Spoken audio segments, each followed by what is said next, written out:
Hola tercer año, les doy la bienvenida en este caso a mi hogar, donde vamos a empezar a tener algunas clases virtuales mientras esta situación tan extraña se apodere de nuestra realidad, y que es importante que mantengamos el contacto, y este va a ser una de las formas en que vamos a mantener el contacto para que después en algún momento esto pase a ser una situación anecdótica que lo podamos contar en el futuro y podamos reírnos, espero, de todo esto que está pasando. Vamos a tener que seguir con el temario, ¿sí? Inicialmente ustedes arrancaron con una actividad que hablaba sobre el origen de la literatura, por qué era importante leer, la literatura como acto de rebeldía, ¿sí? Pero, claro, todo tiene un origen. La literatura misma tiene un origen, y ese origen es nuestra propia lengua. Es decir, si nosotros no tenemos acceso a la escritura y a la oralidad, no vamos a tener formas de comunicarnos con los otros. El año pasado nosotros vimos cómo era un circuito de comunicación, donde tenemos emisor, receptor y un mensaje.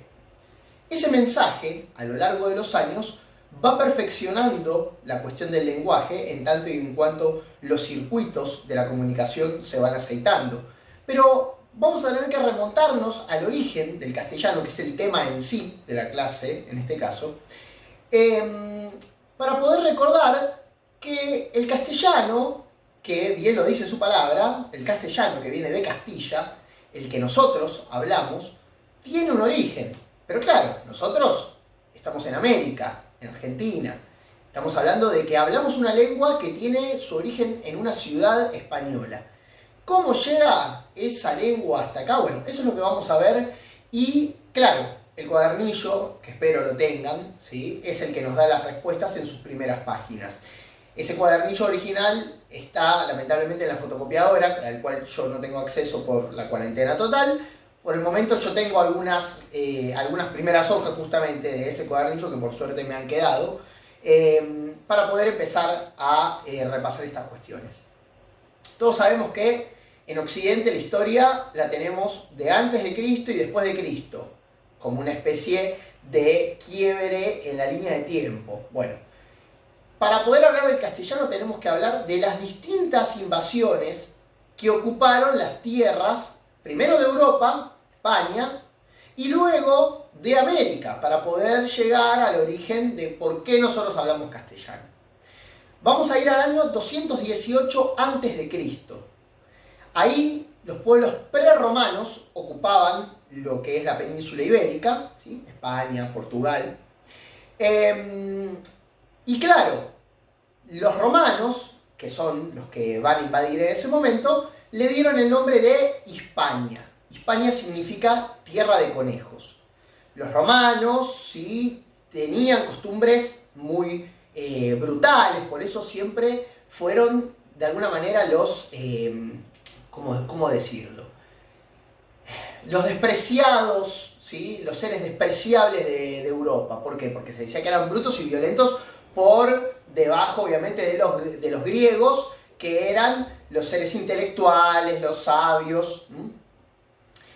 Los romanos invaden España, ¿sí?, invaden la península ibérica e imponen la lengua. Imponen su lengua, que es el latín.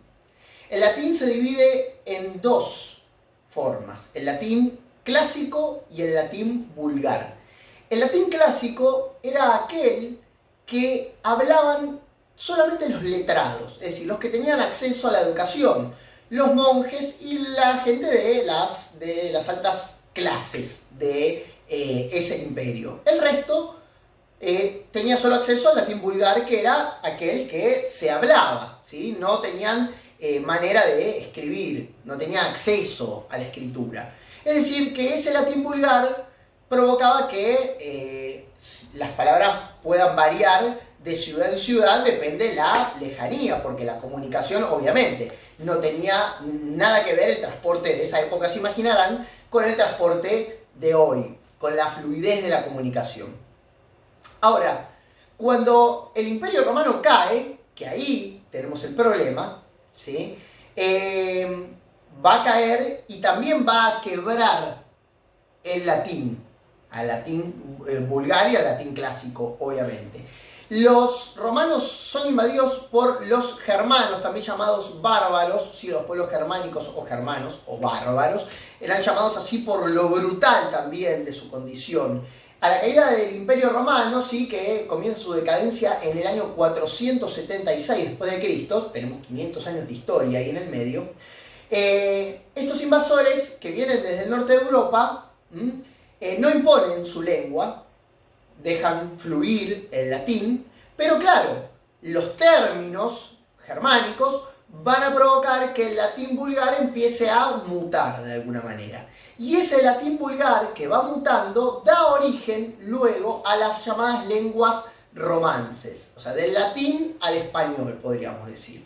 Esas lenguas, ¿sí?, romances, se forman porque el quiebre que hay de comunicación entre las provincias del imperio, que van quedando aisladas y dominadas por estos pueblos bárbaros, hace que claramente se formen a lo largo de muchos años, palabras que no existen en otro pueblo, formas de hablar que no existen en otro pueblo, y surgen las 8 lenguas romances, entre ellas el provenzal, el sardo, el francés, entre otras. También eso está aclarado acá para que después puedan verlo y disfrutarlo en todo caso. Siguiendo un poquito con la historia, ese latín, ¿sí?, que es a lo que nos vamos a dedicar en este momento, porque nuestra lengua deriva directamente del latín, tienen del otro lado un cuadrito con ejemplos de cómo el latín va cambiando, va mutando el castellano, las diferentes palabras. Por ejemplo, tenemos petra y terra, mutan, evolucionan a piedra y tierra, es decir, la E cambia por la IE, la O cambia por la UE, bonus, novus evoluciona a bueno y a nuevo. Lo mismo la CT evoluciona a la CH, lacte, leche, nocte, noche. Por eso se habla de productos lácteos, lo nocturno, es decir, el latín no se pierde, el latín evoluciona en términos y palabras, pero no quiere decir que se haya perdido definitivamente en lo que es nuestro idioma, ¿sí? El latín forma parte, es una lengua muerta, pero forma parte del castellano. A eso esa es la conclusión a la que quiero llegar y que es muy importante. Después tenemos la F por la H, filius, hijo, la relación filial, cuando se habla de la familia.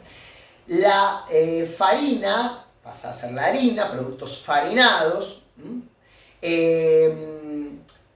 A ver, antes doy un ejemplo también que no lo di. Bonus, que evoluciona a bueno, cuando se dice que tenés un bonus, por ejemplo, en algún juego, tenés un bonus. Bueno, tener un bonus significa tener algo que te beneficia, algo bueno, justamente. Después tenemos FL, CL, PL, que todas evolucionan a la famosa elie. Flama, clavis y pluvia son los ejemplos. Llama, llave y lluvia. Lo flamable, lo inflamable, ¿sí? La llave, clave, claramente. Todas las llaves que abren las puertas, ¿sí?, son una clave, justamente. Sin la clave no podés abrir la puerta. Y la lluvia, un conducto pluvial, se habla, justamente tiene que ver con aquel por donde va la lluvia, ¿no?, el agua de lluvia. La P cambia por la B, lupus, lobo. La C cambia por la G, lacus, lago, focus, fuego, el nombre del auto, por ejemplo, focus, el fuego. Y la T, catena, cadena, mutare, mudar. Justamente mutare, ¿no?, hablando de coronavirus, hablando de la evolución, mudar es cambiar. Cuando algo muta es porque cambia de un receptor al otro, de un estado a otro. Bien, hasta ahí transformaciones en el lenguaje. A todo esto estamos justamente en el año 711 aproximadamente, y los árabes invaden la península ibérica. Los árabes eran un pueblo de tradición imperial en ese momento, hoy no tienen esa fuerza de ninguna manera, pero en ese momento sí, e invadieron, ¿sí?, invadieron la península, no imponen su lengua, pero tienen diferentes términos que acompañan, ¿sí?, al castellano hoy. Palabras como azafrán, sandía, albahaca, azúcar, fíjense, todas gastronómicas. Álgebra, cero, cifra, cosas que tienen que ver con la matemática. Alcohol, alquimia, cosas que tienen que ver con lo químico.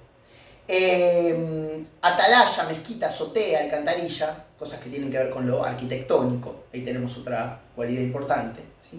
Y fíjense que todas las palabras, o la mayoría de las palabras, comienzan con al. Se darán cuenta que en el mundo árabe el al es algo que se mantiene a lo largo de los siglos.